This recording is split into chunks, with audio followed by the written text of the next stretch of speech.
In 144 years of competition, the America's Cup had only left the United States once. Australia had taken it in 1983. The Americans won it straight back, and for the 12 years that followed, the assumption hardened. That was a fluke, that the Cup lived in America, that it always would. Now this is a familiar set. It's Elrond's Chambers, and it's an exact copy of the one that we had in the Fellowship of the... In 1995, a black boat from New Zealand crossed the finish line off San Diego, California, and it was over. 5 races, 5 wins. Not a single race close enough to be called a contest.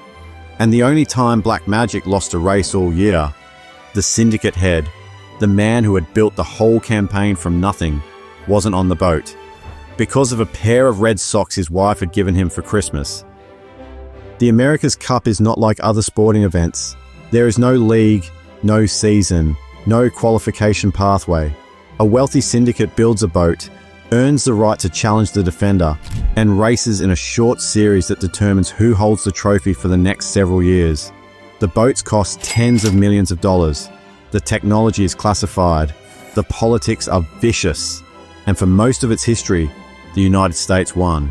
New Zealand first challenged seriously in 1987 with a fiberglass boat called KZ7, nicknamed Kiwi Magic, that won 37 of 38 races in the Challenger Series before falling to Dennis Conner in the final. New Zealand had got close enough to believe. In 1988 came a bizarre legal dispute over boat formats. In 1992 came another campaign, another near miss.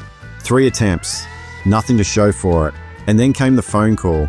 Late on a Friday night in 1992, Peter Blake took a call that told him the money was there. 30 million New Zealand dollars to build a new challenge. Blake had one condition, that the sailors would drive the program, not the designers, not the sponsors, the people who would actually be on the water. He named Russell Coutts as skipper. Coutts was a 1984 Olympic gold medalist in the Finn class, one of the most precise tactical minds in world sailing. His tactician would be Brad Butterworth. His navigator, Tom Schnackenberg. They were not a collection of egos, they were a machine.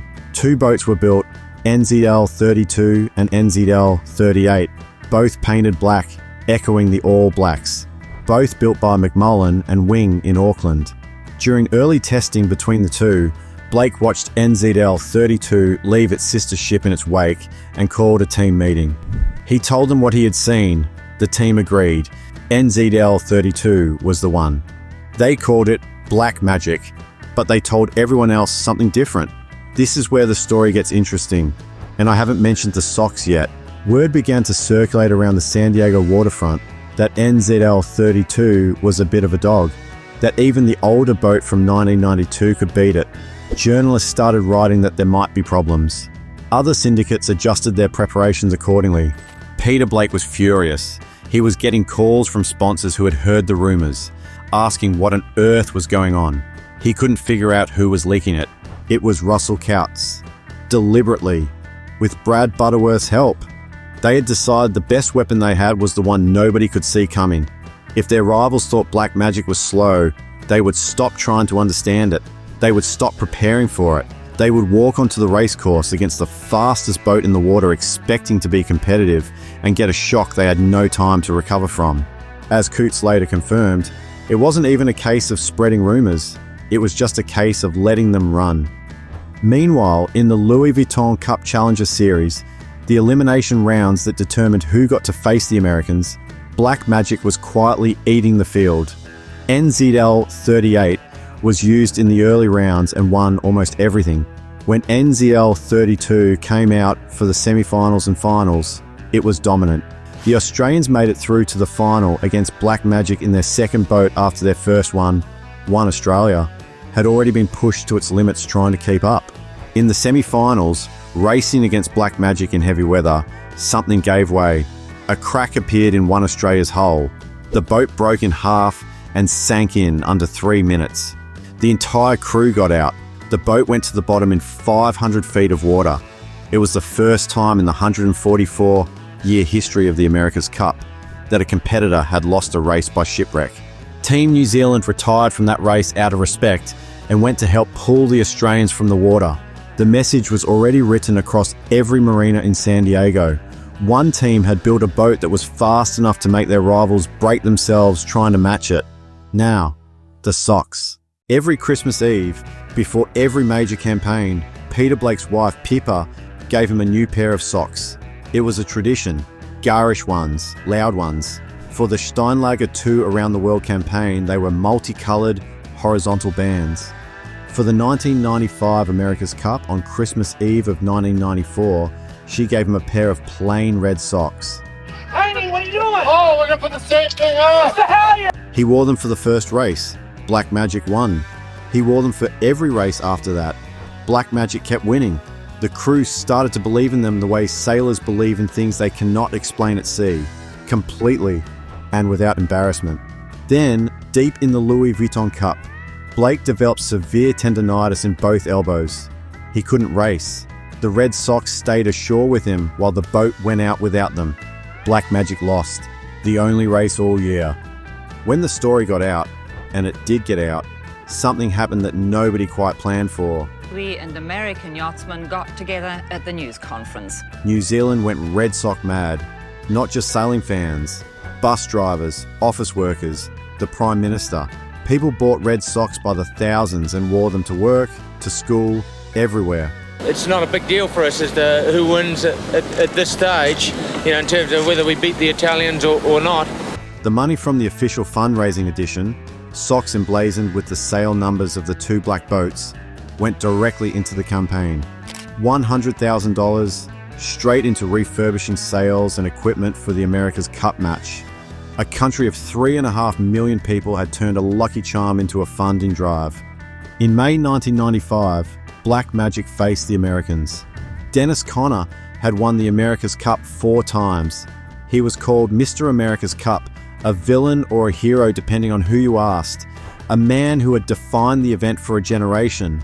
He had sailed for the San Diego Yacht Club's defense, won the Defender Trials and Stars and Stripes, and then, when he saw the speed Black Magic had put on display, made a decision.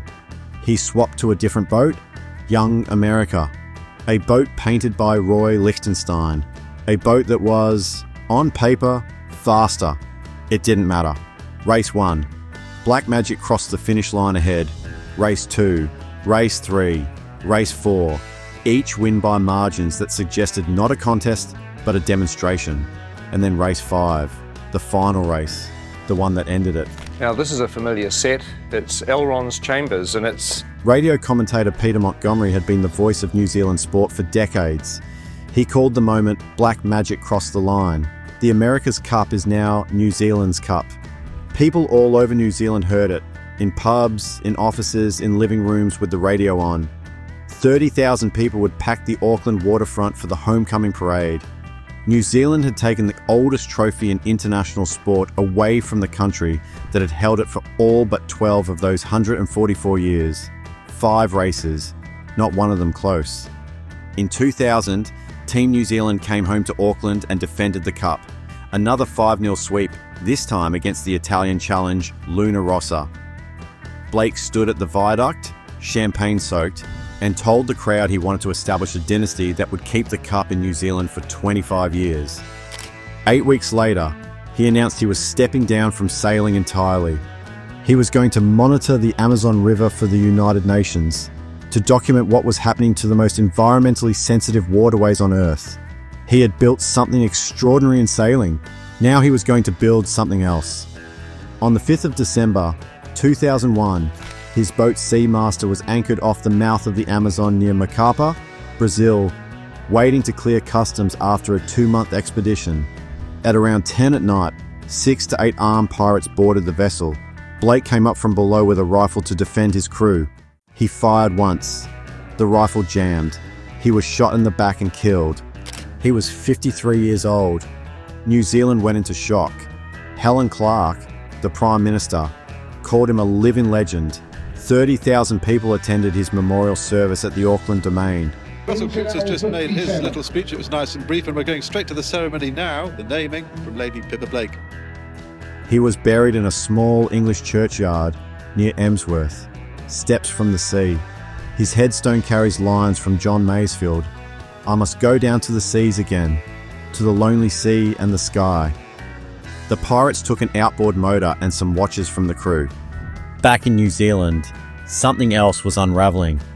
After the 2000 defence, I believe it is truly fitting that a tiny group of islands of the South Pacific should be the venue of this very important event.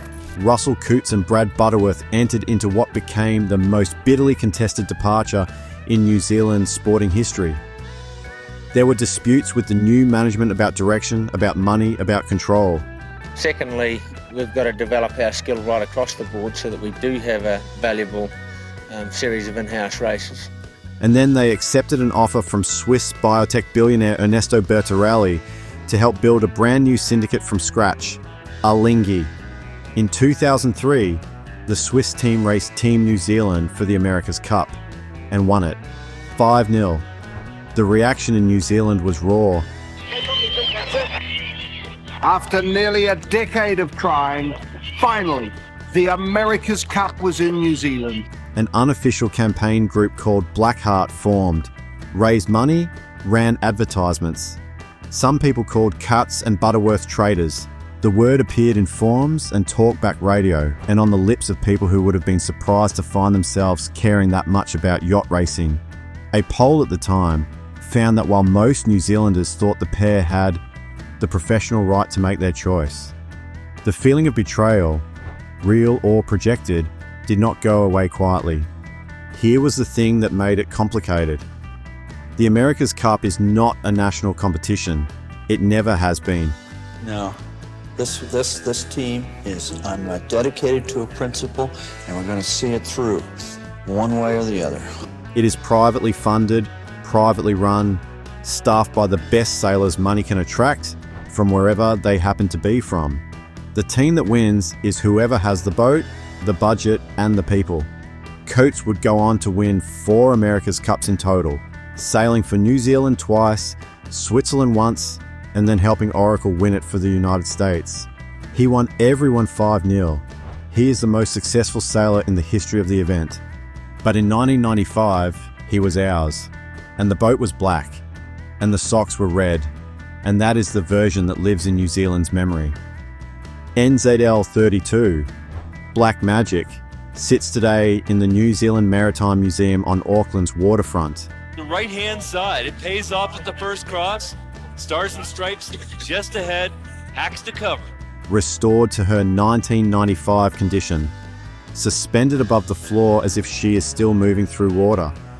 Visitors describe going to see her the way people describe visiting something sacred, a boat that most of them were too young to see race, from a campaign most of them only know in fragments. The margins, the socks, Peter Montgomery's voice, Peter Blake at the viaduct. New Zealand had campaigns before 1995 and campaigns after. The Cup left. It came back. The Italians, all of a sudden, they started to get on a roll and they started to win races. Emirates Team New Zealand won it in 2017 and again in 2021 on the Waitemata Harbour in front of a country with its borders closed to the world. But 1995 was the first.